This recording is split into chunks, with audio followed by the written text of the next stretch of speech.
tenemos Gisela Cosac Rovero, escritora, profesora, reside de momento en Ciudad de México y tiene un magíster en literatura literoamericana, es profesora de la Escuela de Letras, maestría en estudios literarios, es una activista, puedo decir, creo, de las personas LGBT.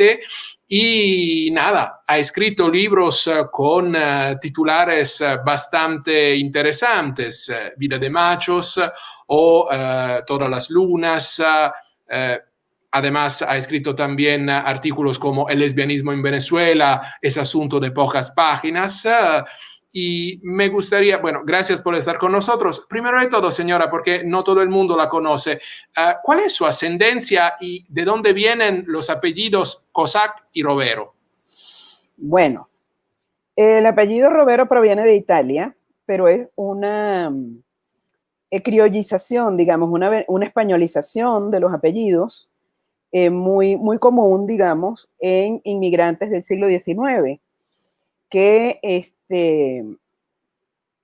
tenían, digamos, apellidos como Rovere, o Rovera, depende de la pronunciación que sea, y el Rovero viene de ahí. El Cosa, que es porque mi padre era checo, nacido en Praga, y bueno, mi madre es una mujer con varias generaciones de venezolanos detrás, es decir, como buenos venezolanos tenemos una amplísima mezcla.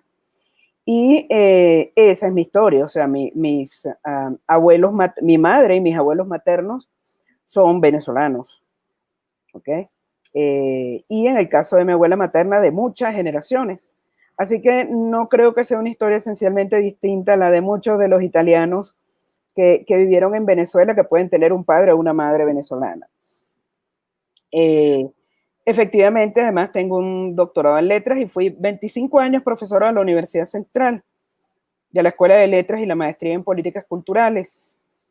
Y he sido, sí, escritora de ficción y tal vez algún lector me pueda conocer por un libro llamado Ni tan chéveres ni tan iguales, que le gustó a muchos lectores no, digamos, fuera de los circuitos literarios y académicos, etc. Y bueno, actualmente escribo en la revista Letras Libres regularmente, aquí en México. Señora, me permita, me gusta mucho la segunda parte del titular, el chéverismo venezolano y otras formas del disimulo. ¿Qué significa exactamente?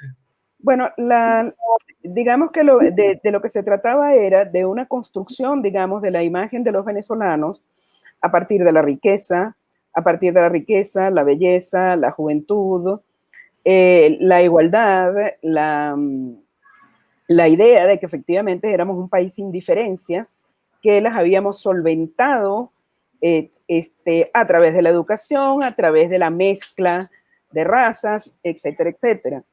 Eso no es exactamente así y por supuesto el libro intentaba, ¿verdad?, un poco asomarse, no de una manera académica ni especialmente literaria, sino más bien ligera, de empatía, de acercamiento y con humor, a esa manera de vernos como el mejor país del mundo. Esto puede sonar tremendamente irónico con lo que está ocurriendo.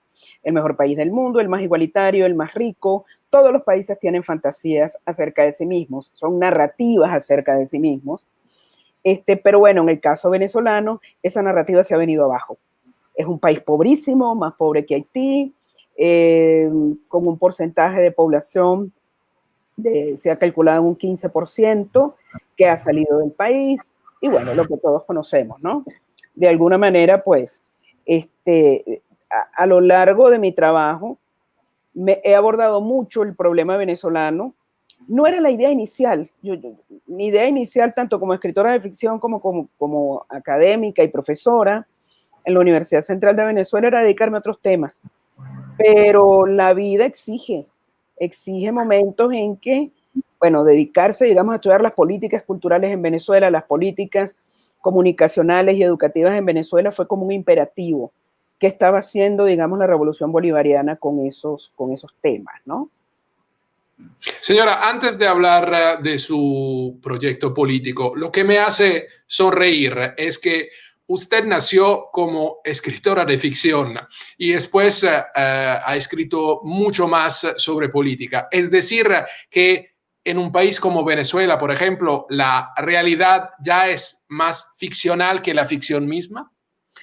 Fíjate una cosa, yo tengo de los libros publicados, digamos, tengo 11 libros publicados, de los cuales 4 son de ficción. Y además de eso, tengo un par de libros inéditos más y estoy escribiendo unas memorias sobre la Revolución Bolivariana, precisamente. Pero tienes razón en algo. No solamente yo. Muchos escritores se vieron impelidos. Pienso, por ejemplo, mira, te puedo poner un ejemplo, Alberto Barrera Tichca. Alberto Barrera Tichca, si mal no recuerdo, gana el premio Herralde de novela en el año 2006 por una novela llamada La enfermedad, que era una novela con, digamos, un tinte mucho más íntimo, más personal, la historia de un médico que tiene que enfrentar la muerte de su padre por cáncer. ¿Ok? Fíjate que es un tema que puede sonarle a cualquiera en cualquier país. Fue incluso traducida al mandarín porque la figura del padre dentro de la sociedad china es muy importante. Y en este caso se trataba de eso, pues de la muerte del padre. Sin embargo, en textos posteriores, Alberto Barrera escribe Patria o Muerte, que gana el premio Tusquets de novela, y escribe sobre el asunto venezolano, es decir, sobre ficción, pero sobre Venezuela, y de hecho mi novela inédita trata sobre eso también. Entonces, claro, tú tienes razón en algo, Alberto, que es que los artículos que yo he escrito en el New York Times, lo que he escrito en Literal Magazine o estoy escribiendo en Letras Libres, se comparten entre tema literario, cultural y político. Eso es un hecho. ¿Okay? Entonces, sí, la política, digamos, ha exigido esfuerzos personales. De hecho, participé en la mesa de la Unidad Democrática ya hace 10 años para crear los lineamientos de gestión, los lineamientos de gobierno, por decirlo así, dentro del sector cultura. Entonces, digamos que la escritora ha sido interpelada por muchas cosas, ¿no? ¿Qué tiene que ver un italiano que habla con una venezolana viviendo en México? Sí, soy periodista, pero el interés es sobre todo porque la tercera minoría extranjera en Venezuela son italianos, italo-venezolanos. Y la otra cosa es también que a veces yo intento explicar que muchos latinoamericanos tienen como un complejo de inferioridad frente a Europa, porque en Europa, por ejemplo, en las universidades son simplemente un lugar donde la gente, entre comillas, se esconde, pero no hace mucha política. Hacen solamente, por ejemplo, los jóvenes hacen exámenes, pero no hacen política como tendrían que hacer, no tendrían que mezclar cultura, formación, política y eso. Lo que me gustaría preguntarle, a grandes rasgos, ¿me podría hablar de los cambios que ha padecido la Universidad Venezolana pública y autónoma durante esos 25 años, según ¿Cómo no? usted? Mira, la Universidad Autónoma y Pública Venezolana tiene, digamos, una larguísima data. Ha habido una idea absolutamente distorsionada por parte de la propaganda revolucionaria, como que no hubiera habido educación pública antes de 1998. Eso es absolutamente incierto. Yo soy producto de esa universidad pública. Yo no hubiera podido estudiar ni hubiera podido obtener mis títulos de otra manera que no fuera por la educación pública, incluso por becas del Estado para hacer, digamos, títulos de cuarto nivel, posgrados, doctorado, etcétera, etcétera. Eso es un hecho incontestable que puede perfectamente probarse sin ningún problema. Los problemas que está enfrentando la educación pública no son solamente los problemas que enfrentan las universidades mundialmente. Tenemos una institución milenaria. Ustedes, por ejemplo, tienen a Bolonia, que es tan antigua, es una institución milenaria, pero que hoy en día se enfrenta el hecho de la formación de cuadros calificados para el mundo laboral, que esa no era su función hasta hace apenas un siglo o poco más. Entonces se está enfrentando, digamos, a exigencias prácticas que la transforman en todos los lugares del mundo. Pero el caso venezolano es un caso de arrase de todo lo creado durante la modernidad. En este sentido, se parece, por ejemplo, al maoísmo, la revolución cultural china. Esto no es una exageración. Se trata simple y llanamente, y lo han dicho muchos venezolanos de ciencias sociales y humanidades, de, digamos, toda aquella institucionalidad construida, incluso desde el siglo XIX, se ha desvirtuado hasta el punto de no solamente el enorme éxodo, o la enorme diáspora, mejor dicho, de profesores y de estudiantes. ¿Ok? Es mi caso. Yo soy catedrática de la Universidad Central de Venezuela por 25 años. En Venezuela te puedes jubilar con 25 años de servicio, así tengas 50 años, a diferencia de los países europeos. Y yo decidí jubilarme en plena etapa productiva de mi vida, simple y llanamente para poder emigrar y sobrevivir, porque mi sueldo actual como profesora jubilada de la Universidad Central, escúchenlo bien, son $20 mensuales.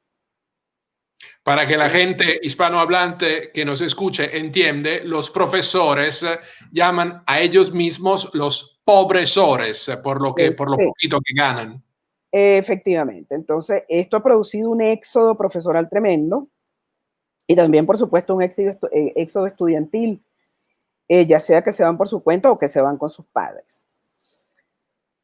Entonces, la Universidad Venezolana ha sufrido un proceso de deterioro tan radical, tan grande, que el día de ayer, o el día de antier, pero fue, digamos, en estos dos últimos días, se reporta, en medio de la cuarentena de la pandemia, el robo de los equipos de cómputo del control de estudios de la Facultad de Humanidades de la UCB.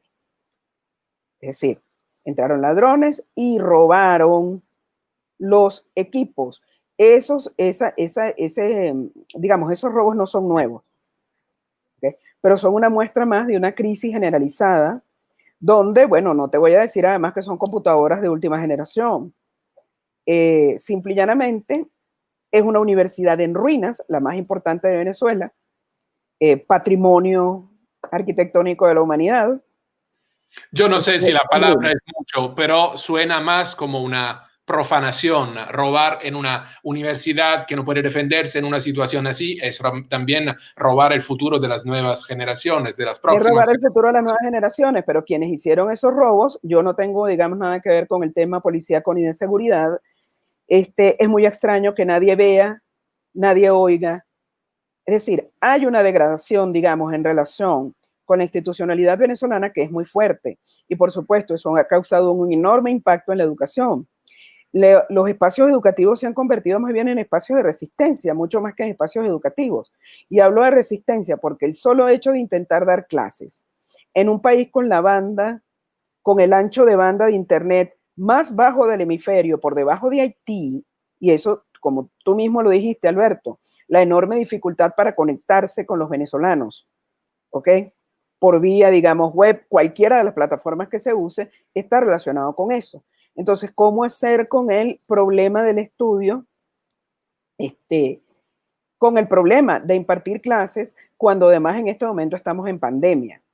Entonces, pasa algo que es muy terrible, que es, bueno, vamos a seguir dando clases, vamos a seguir en una fantasía. Esto tengo que decirlo con mucho dolor, una fantasía, es decir, vamos a seguir pensando que nosotros damos clases, que nosotros vamos a continuar, pero entonces no hay graduaciones, entonces no hay manera, digamos, de formas de evaluación que puedan superar los problemas técnicos de los estudiantes, no tener internet, no tener computadora, y entonces tú no tienes internet, no tienes computadora, no tienes teléfono, pero tienes un cupo en la universidad. O sea, esas cosas que son a lo mejor incomprensibles, quizás no tanto para los inmigrantes venezolanos en Italia, como para los italianos o para los hispanohablantes que nos están escuchando en general. Es decir, es un arrastre de la institucionalidad que no es un problema además simplemente ideológico y político, ¿ok? Sino que la estrategia ha sido, oye, no es que voy a perseguir al profesor que dé los contenidos que a mí no me gustan. Eso lo hace el gobierno en universidades como Bolivariana, aquellas que están sometidas, digamos, a su lógica. Pero con las universidades públicas autónomas, lo que ha hecho es simple y llanamente ahorcarlas, asfixiarlas, para que no puedan seguir funcionando. Es el caso no solamente de la Universidad Central de Venezuela, Es el caso de la Universidad del Zulia, la Universidad de los Andes, la Universidad de Oriente, la Universidad de Carabobo y la Universidad Simón Bolívar, por hablarte de las más importantes del país, pues también ocurre en otras. Entonces, digamos, hay un deterioro de la educación universitaria que es paralelo al deterioro además de toda la institucionalidad cultural pública venezolana. ¿Okay? Es decir, el Complejo Cultural Teresa Carreño, cuya sala Río Reina fue la sala donde se presentaron, bueno, artistas de fama mundial que van desde bailarines de ballet como Julio Boca, ya retirado, pasando por artistas populares como Juan Gabriel, por decirte un artista popular sonoro, por no hablar, por supuesto, de que pasó Il Bolo y todos estos grupos italianos, porque los venezolanos perdimos el contacto con la música italiana, pero se siguen conservando algunas cosas, hasta grandes figuras. O sea, en el Teresa Carreño se presentó, por supuesto, Claudio Abbado,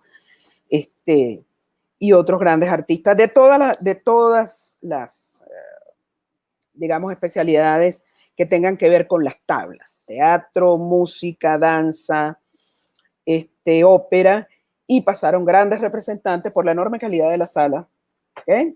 Y por supuesto grandes figuras de los rockeros como Fito Páez, en fin. Bueno, esa sala está en un estado de deterioro tal, ¿okay? Que por ejemplo tú ves tanques de agua regados en el foyer, en la entrada del teatro, donde el personal de limpieza se sirve el agua para poder mantener un mínimo de limpieza. El cine, imagínate que en la Scala de Milán, por ejemplo, hablando de teatros emblemáticos, pasara algo así, que no haya agua en los baños, etcétera, que no haya agua en los sanitarios, en fin. O que en el Teatro Colón no hubiese agua, o en Bellas Artes no hubiese agua y las butacas estuviesen rotas.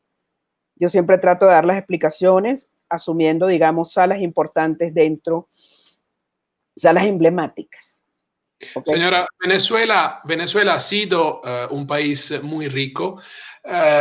Muchos millones de venezolanos, usted también, tuvieron que irse.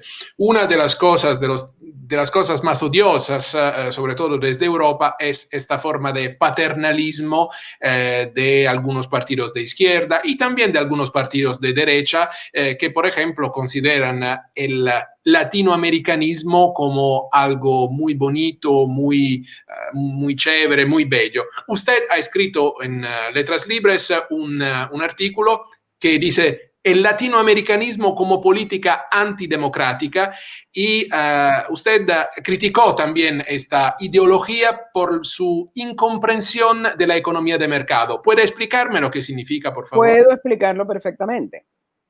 Como muy bien dijiste al principio, soy feminista y activista LGBT. Esta aclaratoria de entrada tiene que ver con que muy poco puede tener que ver una mujer como yo con una derecha conservadora estilo Vox o Frente Nacional francés. Ninguna. ¿Ok? Yo lo que soy es una mujer realista que vio destruida su vida profesional, ¿ok? Y todo su patrimonio por una inconsciencia absoluta de ciertas reglas básicas de la economía de mercado. ¿Okay? Un sistema asfixiante de controles que destruyó por completamente el aparato productivo y el aparato comercial venezolano. ¿Okay? Entonces, esa irracionalidad absoluta de pensar que el problema es simplemente ideológico o simplemente político o simplemente de ponerse en contra del capitalismo, está muy bien cuando yo estoy hablando en un congreso de LASA, en un hotel en Washington o en un hotel en Los Ángeles o en Canadá. Pero es muy difícil cuando tú te das cuenta de los efectos de desmantelar el aparato productivo de los países. De hecho, otros experimentos de izquierda en América Latina no lo hicieron. ¿Ok? Más allá de mis desacuerdos con la política exterior, sobre todo, de los partidos de la marea rosada, en el caso de Brasil, Ecuador, etcétera, no destruyeron el aparato productivo de su país, no destruyeron la economía de mercado. Esa es mi crítica fundamental. O sea, la economía de mercado, ¿cómo? Porque además la gente piensa que el mercado lo inventó el capitalismo. El mercado no lo inventó el capitalismo, es mucho más antiguo. Es simple y llanamente ofertas gente que está compitiendo por ofrecer productos y servicios, ¿ok? Hay que tener claramente establecido que eso es necesario, ¿ok? Ahora, ¿qué hace el latinoamericanismo? Promover una visión, ¿ok?, ideológica de los estudios sobre América Latina. Es decir, ¿por qué no puede haber un latinoamericanista, ¿ok?, no sé, social cristiano, socialdemócrata, liberal, es decir, que vea América Latina no solo desde la perspectiva ideológica de la izquierda antiliberal y de la izquierda anticapitalista? Es decir, con esto además yo no estoy descalificando al latinoamericanismo en su conjunto, sino un latinoamericanismo hegemónico que ha tenido un discurso doble, de doble moral con respecto, por ejemplo, a lo que ha sido Nicolás Maduro y lo que fue el impeachment de Dilma Rousseff. En el año 1913, a mí me tocó ir a un congreso, a un panel en LASA. ¿En qué año, señora? El año 2013. Ah, 2013. En ese año, ok, yo lo vi, yo fui testigo, si mal no recuerdo fue el año del impeachment de Dilma Rousseff, yo fui testigo de cómo incluso los brasileños y brasileras llegaron con franelas a favor de Dilma, y bueno, y LASA se pronunció, y todas las secciones se pronunciaron, etc. Si no fuera por la aguerrida sección venezolana de LASA, no hay manera de que LASA se pronuncie sobre Venezuela, o sobre Nicaragua, ¿okay?, o sobre Cuba. Pero no más había ganado Jair Bolsonaro, por quien no siento ni la más mínima simpatía, te lo puedo asegurar, para que inmediatamente todo el mundo saliera a pronunciarse. Entonces es una doble moral, ¿ok?, llevada al mundo de la academia. El Consejo Latinoamericano de Ciencias Sociales, en particular su directiva, es un partido político disfrazado de academia. ¿Okay? Entonces, hay que tener mucho cuidado porque hay que abrirse, digamos, a todas las explicaciones, a todas las tendencias, a todas las maneras de ver el problema y sobre todo volver a un punto mínimo de acuerdo y de sensatez. Es decir, los países donde el COVID-19 ha tenido, digamos, bueno, tú estás en Italia, que es un país que ha vivido una etapa muy trágica con el COVID-19. En este momento, ya después de la experiencia española e italiana, que tenían que haber servido de lecciones, ¿ok?, para el mundo. ¿Qué hacen países como Estados Unidos, como México, como Brasil, que tienen en común gobernantes ciegos y populistas? Precisamente menospreciar la realidad científica, la evidencia, etcétera, etcétera, y encerrarse en cuestiones ideológicas, porque por supuesto encerrarse en las máscaras ideológicas no es solo de la izquierda. Entonces, por eso he sido muy crítica con el latinoamericanismo. Y ojo, yo me gané un premio en LASA por mis trabajos, el Silvia Moloy, por mis trabajos acerca de género y sexualidad. Es decir, no se trata de cuestionar determinadas áreas de estudio, sino cuestionar precisamente un sesgo político excluyente. Y que hay algunas que son francamente irracionales. Como por Señora, ejemplo, el pensamiento de Colombia. si me permite, todo evoluciona. Hoy en día, ¿tiene todavía sentido hablar de derecha versus izquierda o tendría que ser más, por ejemplo, populismo versus república o versus una forma más incluyente de hacer política, según usted? Mira, yo estoy completamente de acuerdo contigo. Cuando tengo que hablar en términos de izquierda y derecha es porque te obligan a hablar en esos términos. ¿Okay? Yo creo que el gran problema en este momento es populismos versus democracia. ¿Okay? Es experimentos antiliberales versus democracia. Es Putin, Lukashenko el ganador, 80% de los votos, todos nos creemos ese cuento. Es Lukashenko, es Putin, ¿okay? Es Bolsonaro, es Donald Trump, aunque tengo que hacer una salvedad. Todavía ni Bolsonaro ni Donald Trump, ¿okay?, han roto las reglas en relación a la alternabilidad en el poder.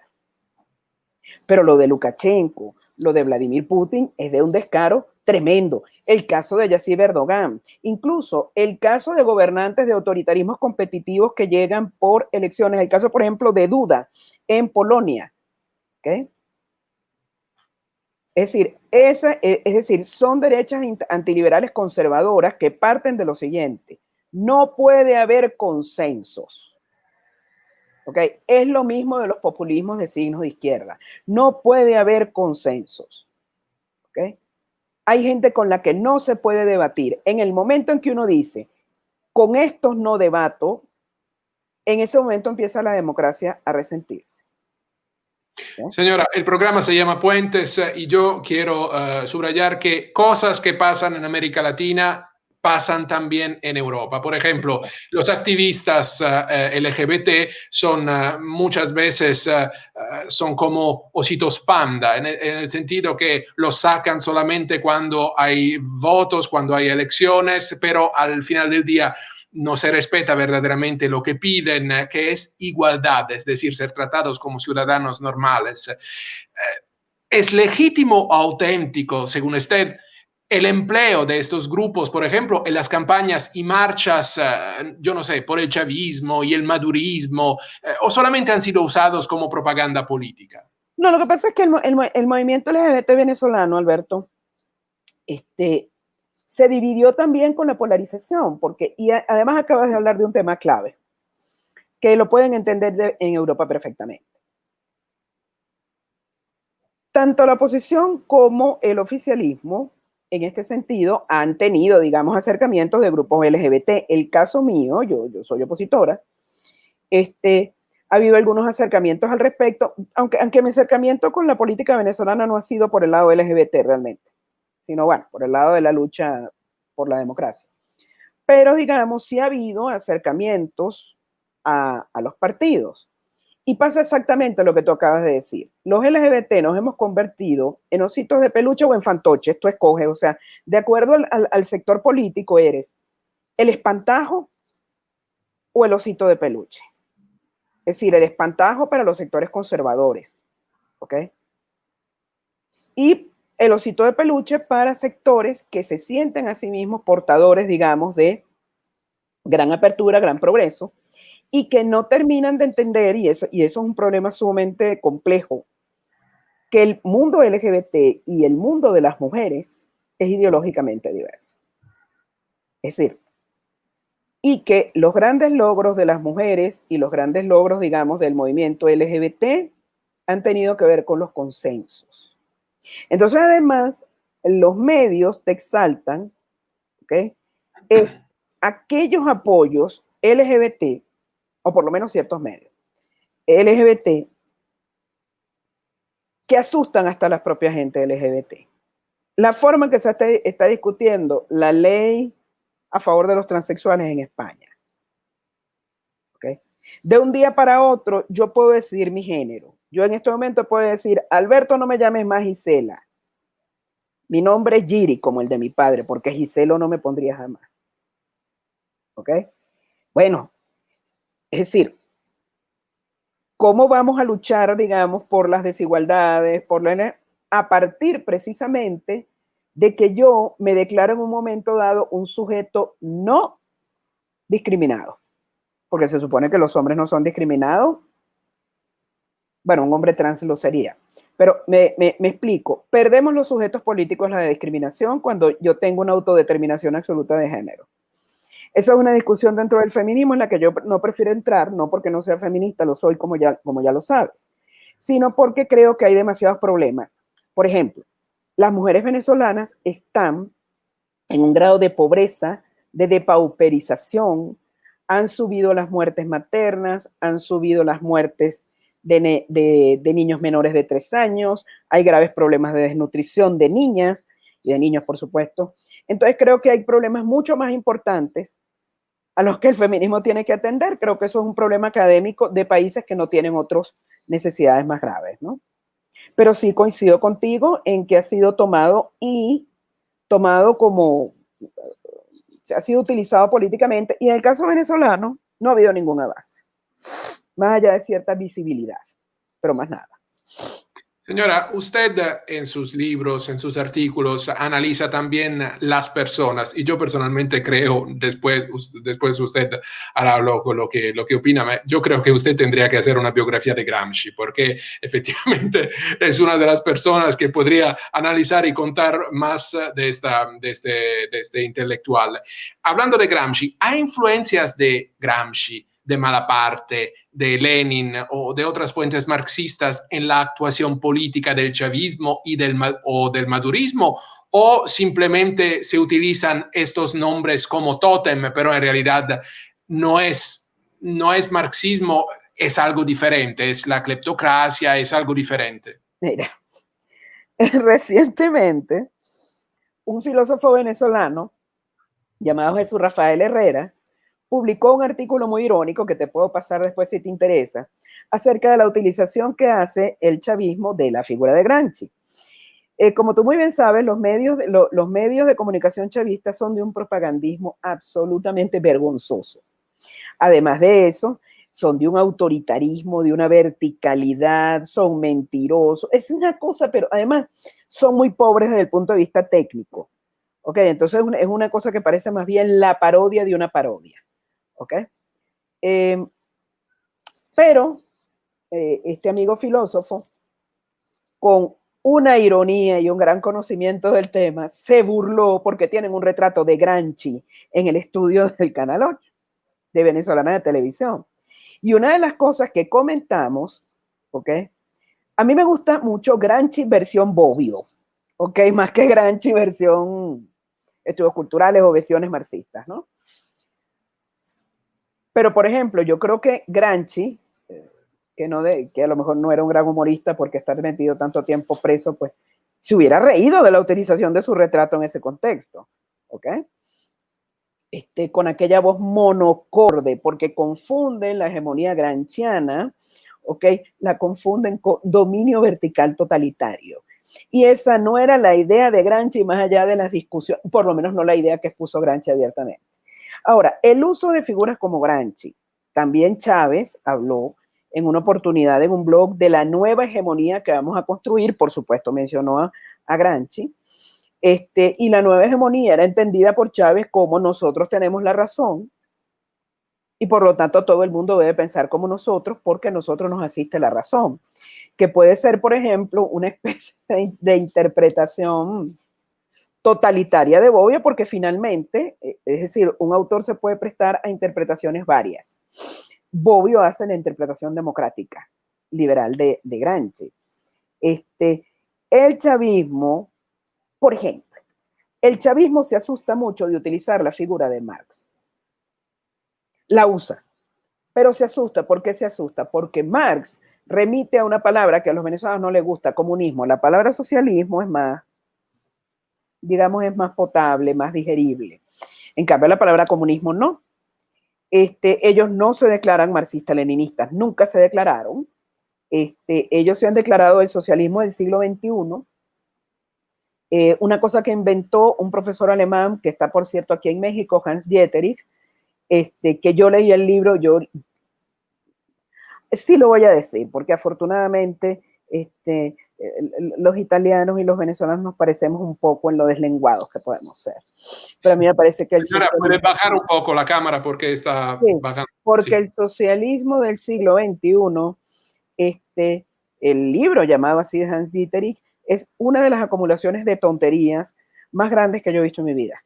De hecho, los propios marxistas lo criticaron, ¿no? Una especie de economía del trueque, de valores equivalentes de objetos distintos, una cosa que realmente es indigerible, pero él mismo se alejó del chavismo. Entonces, por ahí podía venir una base ideológica más sensata en relación con el chavismo. El chavismo es un militarismo que mezcla a Cristo, a Gandhi, a Marx, a Gramsci, a Fidel Castro, a Nasser, a Mao Zedong.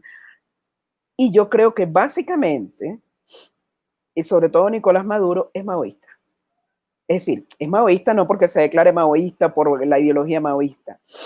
La destrucción de la modernidad, esto no lo digo solamente yo, lo dice también Paula Vázquez y otra gente que ha trabajado estos temas, la destrucción de la modernidad se basa en un ideal de purificación. ¿Okay? Sí. Señora, como europeo ignorante y curioso, ¿por qué, según usted, la propaganda, por ejemplo, chavista o antiamericana funciona tanto en el primer mundo como Estados Unidos con la Ocasio-Cortez, en Europa? Porque, por ejemplo, yo en las calles de Caracas he visto muchísimos ejemplos de sincretismo religioso, como decía usted, Chávez con Cristo, con Maduro, con Fidel Castro. En Europa, cuando se habla de izquierda, se habla de izquierda anticapitalista y anti-iglesia. Entonces, es una paradoja el hecho que el mismo proyecto político tenga dos discursos tan diferentes en dos lugares como Europa y América Latina, pero funciona. Muy aguda su observación. Vamos con dos partes. En primer lugar, lo que se llama el espíritu anti-yanqui en América Latina funciona muy bien políticamente, incluso desde hace más de un siglo, incluso hasta Simón Bolívar habló de Estados Unidos. Yo estoy en un país al que Estados Unidos le quitó la mitad de su territorio, y además, efectivamente, hubo más de medio centenar de invasiones armadas a América Latina. Eso, por supuesto, dentro de un discurso político nacionalista, tiene efecto. Ahora, efecto siempre y cuando se llegue al poder. Me explico rápidamente. Yo vengo de un país que tuvo en los años 50 el primer reactor nuclear de América Latina y el primer aparato de aire acondicionado, es decir, una modernidad importada con dólares petroleros impuesto a través de una dictadura militar modernizante que todavía es extrañada por muchos venezolanos y a la que apreciaron muchos italianos, que es la de el general Marcos Pérez Jiménez. ¿Okay? Todavía 60 años después hay gente que lo extraña y piensa que es un modelo político de derecha modernizante que nos tendría en el primer mundo y con un internet de 100 megas todo el mundo. En fin, una ensoñación muy, muy absurda. Pero fue un corrupto de primera, vivió hasta el fin de su vida en Madrid como un rey. Ahora bien, en realidad, la relación de Venezuela con los Estados Unidos ha sido una relación que durante los 40 años de democracia civil fue una relación entre países independientes, ¿ok? Dentro de un área de influencia norteamericana, sí, por supuesto, pero un país independiente, ¿de acuerdo? Un país soberano. Cuando yo veo a mi país, que ahora es una ficha geopolítica, ¿ok? No sabes cuánto lo lamento. Cuando la gente de izquierda, con la que yo estudié, ¿ok? Y también yo fui marxista, por supuesto, la gente de izquierda con la que yo estudié decíamos que éramos una ficha de Estados Unidos. El hecho real es que Venezuela había nacionalizado el petróleo, había nacionalizado el hierro, manejaba perfectamente sus relaciones internacionales, ¿ok? E incluso a partir de los años 70 tiene relaciones con Cuba. Entonces, más bien la relación con los Estados Unidos ha sido además en una parte muy importante de la población básicamente admirativa, ¿ok? Es un país de progreso, un país abierto, un país con una gran producción cinematográfica, es decir, el antiyanquismo en Venezuela no tiene fundamento, ¿ok? Que Hugo Chávez lo utilizara políticamente es una cosa, pero la gente no apoyó a Hugo Chávez porque era antiyanqui. La gente apoyó a Hugo Chávez porque era militar y prometía repartir la renta petrolera. Esa es una diferencia fundamental con respecto a cómo se manejan las izquierdas y las derechas europeas, ¿ok? Y la otra diferencia fundamental es que los proyectos de izquierda ganan en América Latina disimulando que son de izquierda. ¿Okay? No ganan diciendo, bueno, mira, nosotros vamos a hacer una transformación de la sociedad incluyente, abierta a los inmigrantes, LGBT. No, no, no, no. Ese es el discurso de Unidas Podemos. ¿Ok? No, no, no. En América Latina se ganan las elecciones a partir de un compromiso de reparto y asistencia. ¿Ok? Es decir, populismo. Aquí en América Latina la izquierda gana, o sea, la izquierda antineoliberal, etcétera, que ese era el discurso, gana no a partir del espíritu antiyanqui, sino a partir de volver a concederle al Estado un papel protagónico en el apoyo y en las políticas sociales a la población. Eso después se acompaña de todo un discurso político, de nacionalista, latinoamericanista, etcétera, etcétera. Y por supuesto hay intelectuales orgánicos, diría nuestro amigo Gramsci, que obviamente representan estas posiciones, ¿ok? Y que pueden ser declaradamente mucho más de izquierda que los gobernantes de turno. ¿Okay? Es decir, a mí todavía me cuesta entender, fuera del discurso antineoliberal y antiyanqui, la retórica, ¿ok?, a Rafael Correa como un gobernante de izquierda. Sí, me parece, no sé, me parece un populista autoritario. ¿Okay? Pero en América Latina, la izquierda y la derecha en realidad son maneras de colocarse frente al rol del Estado en economía, en problemas como la economía y la seguridad. A nivel venezolano, y pido disculpa, pero no podemos contestar a todas las preguntas que me están llegando en WhatsApp, entonces me permito preguntarle dos cosas todavía. A pesar de la situación sanitaria en el país, el COVID-19 podría paradójicamente fortalecer el gobierno Maduro. Podría no, Alberto. Lamentablemente para mis compatriotas ítalo-venezolanos tan queridos,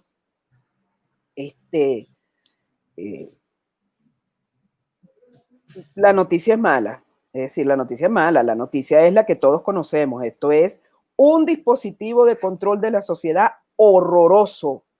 ¿Ok? Horroroso. Es decir, una cosa de control que, bueno, que no te puedes mover realmente. Es decir, esto lo que ha hecho es dificultar grandemente, ¿ok?, la vida de los venezolanos, que de por sí es verdaderamente, como una expresión muy cristiana de otra época, un calvario. Ahora entonces hay que salir, por ejemplo, en la circunscripción, el estado Miranda, donde vive parte de mi familia, bueno, parte de mis parientes. Ellos tienen un día para salir a comprar en medio de un país completamente desabastecido. ¿Ok? Y en un país con una inflación horrorosa. Entonces, los dispositivos de control son mayores. Es decir, los policías se dan el lujo de darle palizas a las personas que vayan sin máscara. ¿Mm? O de pedirles dinero. O de maltratarlos. Además, hay graves problemas de movilidad por el problema del combustible. Una potencia petrolera quebrada que no tiene combustible. Y que esto no tiene nada que ver, por cierto, con las sanciones de Donald Trump. Vamos a dejarlo claro porque eso hay que dejarlo clarísimo. La destrucción de la industria petrolera fue anterior. Entonces, esto le ha dado más poder al Estado, que maneja además una idea concentracionaria, de campo de concentración. El Poliedro de Caracas, que es un lugar para grandes eventos deportivos, musicales, que los hay en todas partes, se ha convertido en un lugar para enfermos del COVID, o incluso hay lugares concentracionarios para personas que no tienen y que son portadores sanos. En vez de dejarlos en sus casas, ¿ok?, por ejemplo, también los meten ahí. Entonces, se están desarrollando formas de control de la población tremendas, porque hacen una diferencia oficial entre los casos locales, es decir, la gente que nunca ha salido de Venezuela y se enferma, y los casos importados. Entonces dicen que, por ejemplo, mis golpeados paisanos y paisanas que han tenido que regresar a pie porque la pandemia en otros países los ha hecho perder sus trabajos. ¿Okay? Yo tengo un amigo escritor que regresó a pie 500 kilómetros desde Bogotá hasta su casa en Barquisimeto. Esos venezolanos son concentrados en la frontera, ¿verdad? Y son tratados de bioterroristas, es decir, personas que han sido inoculadas a propósito para traer el COVID a Venezuela, y eso, según Nicolás Maduro, es una acción de guerra del gobierno de Iván Duque. Yo sé que suena de locura, pero como son cosas que se pueden constatar, digamos, en medios muy serios, lo digo con toda responsabilidad. Es decir, nuestros compatriotas o parte de ellos son tratados como bioterroristas. Es decir, como gente que con su propio cuerpo trata de llevar la muerte a sus conciudadanos. Entonces, esa división es una de las cosas más, pero abiertamente totalitarias, más allá de Hannah Arendt, más allá de los que han escrito sobre el tema, de las que se pueda tener noticia. ¿Ok? Una división entre venezolanos que además incluye el señalamiento. Mira, este llegó, este está tosiendo, etcétera. Las cosas no van a peor porque el dispositivo totalitario del gobierno, como ellos son tan ineptos, no funciona en su esplendor. ¿Ok? Es decir, es de alegrarse que la fauna chavista tenga una ineptitud básica, porque como se iban, por eso se enferman de COVID, porque se iban escondiendo de la ciencia y de todo piensan que todo es una conspiración y que Billy Gates y que yo no sé qué, todas esas tonterías. Entonces, por supuesto, como piensan en esas cosas conspiranoicas, una mezcla de conspiración con paranoia, no son capaces ellos mismos de enfrentar la enfermedad, ellos no deberían enfermarse, pero lo hacen precisamente por eso, porque desconfían de todo. Ellos no van a tener una reunión así, ellos se traen a los cubanos, a los iraníes, a los rusos y bueno, los contagian. Se contagia. Entonces, claro que ha sido tremendo para la población. Esto ha sido un tanto a favor de Nicolás Maduro, lamentablemente. Mi última pregunta, usted habló y ha escrito mucho sobre códigos éticos, el colonialismo y habló también de teorías decoloniales. ¿Podría explicarme lo que significa? Y como ve usted, es una pregunta un poco tonta, pero siempre intentamos terminar con un poquito de esperanza, vamos. ¿Cómo ve usted el futuro del Cono Sur y de su Venezuela? Yo veo el futuro de Venezuela en estos términos. Si se organiza, y en esto tengo que coincidir con Iria Puyosa, que es una estudiosa muy seria de comunicación en Venezuela, yo tengo que coincidir con Iria Puyosa de que la única forma que se puede plantear es la resistencia tal como se planteó en los países de Europa Oriental, Polonia, lo que era República Checa anteriormente, etcétera. Resistencia organizada de las bases de la sociedad. Es decir, seguirse planteando, ¿ok? Lo de Venezuela, ¿cómo se resuelve con una invasión militar? Nadie está dispuesto a hacerla. Nadie quiere que se vayan a matar a sus soldados en Venezuela. Esa es una realidad y por lo tanto, quien apuesta por esa opción, sí, a lo mejor podría ser una opción muy práctica, muy quirúrgica, etcétera, pero esa opción no está planteada. No se pueden poner, digamos, todos los huevos en esa canasta. Imposible. Más allá de lo que nos merezcan, la opinión que nos merezcan las invasiones militares o no. Eso no va a ocurrir. La Asamblea Nacional en ejercicio, con su líder Juan Guaidó, bueno, fracasó en su plan. Eso es un hecho. Esa vía del gobierno de transición, elecciones libres, cese de la usurpación, eso fracasó. Por lo tanto, las opciones que se están dando, que es la continuidad administrativa de la actual Asamblea Nacional, no son viables. ¿Ok?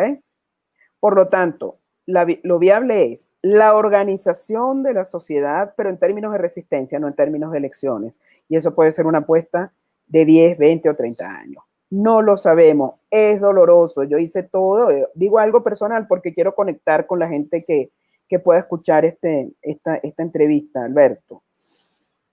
Yo perdí toda mi vida productiva. En términos, digamos, de mi vida de 25 años, ¿okay? De profesora en la universidad más importante de mi país. ¿Okay? Por lo tanto, la primera interesada de que todo eso se arreglara sería yo. Así, te hablo en términos personales, ni siquiera en términos, digamos, del hecho de ser venezolano.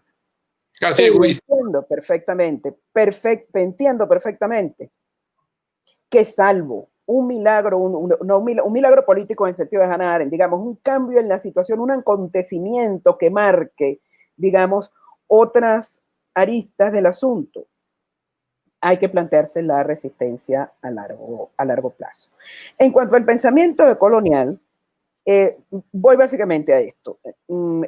Haría falta una exposición mucho más larga lo único que voy a plantear es un poco lo que planteé en el artículo. Pensamiento decolonial no lo voy a definir aquí, porque no tendría sentido hacerlo por el tiempo. Tiene una alta desconfianza frente al conocimiento científico ¿ok? Frente a las posibilidades de la tecnología y de la economía de mercado.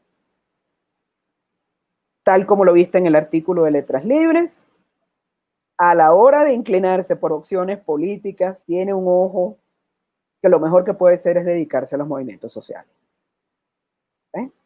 De hecho, Enrique Dussel aquí en México, Ramón Goxogel, tal como lo dije en el artículo, apoyan a Nicolás Maduro.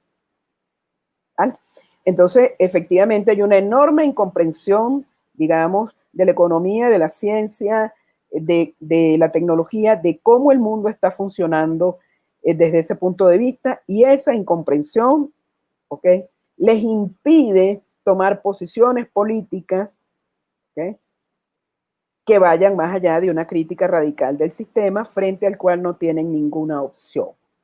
Te estoy hablando de un núcleo duro del latinoamericanismo que es muy influyente. También hay latinoamericanistas con otras visiones, y eso lo dejé claro en el artículo. Pero yo creo que ese es su gran problema. Y ojo, el menosprecio por la ciencia, la tecnología, el conocimiento no es privativo del pensamiento decolonial. También hay unas derechas anticientíficas, el movimiento antivacuna, etcétera, que, bueno, y los terraplanistas, que son mis favoritos, pero eso es un problema de humor, que están coincidiendo en esas visiones. ¿Okay? Entonces, bueno, digamos que esa es mi incomodidad básica. Pero en cuanto a Venezuela, yo no creo que en política nada esté definitivamente perdido. Lo que pasa es que la vida es corta. Es decir, 30 años, ya pasaron 20 años, 21 años de la Revolución Bolivariana, ¿ok? Yo era una mujer joven cuando la Revolución Bolivariana llegó al poder, y bueno, 10, 20, 30 años es mucho tiempo en cualquier vida. No así en la historia, pero sí en cualquier vida. Profesora Gisela Cosa-Crovero, muchas gracias por esa entrevista. No, muchas gracias a ti. Ha sido una cuestión gratísima y espero que pueda ser de utilidad a los paisanos y a los que quieran hablar sobre estos temas de Venezuela. Estoy a la orden siempre. Gracias. Ok, hasta luego.